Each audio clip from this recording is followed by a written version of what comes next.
টাকা দিছি। তুই ইনকাম করছিলি, কোন প্রমোশনের কাজটা তোর জন্য আসছে বলতে পারবি? তুই তো জানোস। হ্যাঁ, এখনো ম্যাক্সিমাম যদি বলি যে হচ্ছে গিয়া টাকা 10 লাখ ইনকাম হয়েছে, ওই 10 লাখের ভিতরে সেটার প্রাপ্য, একদম প্রাপ্য ইনকাম যদি বলি 60% ইনকাম, মানে 6 লাখ টাকা। আমি হার মানছি, আসলে ভুল আমার, ভালো আমি বাঁচতে পারিনি। কেন পারি নাই তার দুই একটা কারণ আমি উদাহরণস্বরূপ তোমাদেরকে বলি।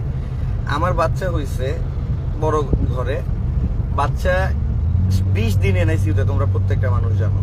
এই 20 দিন এনআইসিউতে থাকা অবস্থায় আমি টাকা কই থেকে অ্যারেঞ্জ করবো? এই মানুষটার সিচুয়েশন বাজে, ওরে সামাল দেওয়া, বাচ্চার দিকে সামাল দেওয়া, প্রতিদিন সকালবেলা ডক্টর এসে নিয়ে যা যা বলবে সেইগুলো ফেস করা। আমি আমার এই পরিবারটা, মানে তোমরা যেটারে বলো যে তিশার বাপ মারে উঠায় নিয়ে আসছে, বাপ তো বিদেশে, তাও তোমরা বাংলাদেশে নিয়ে এসে ছাড়ছো।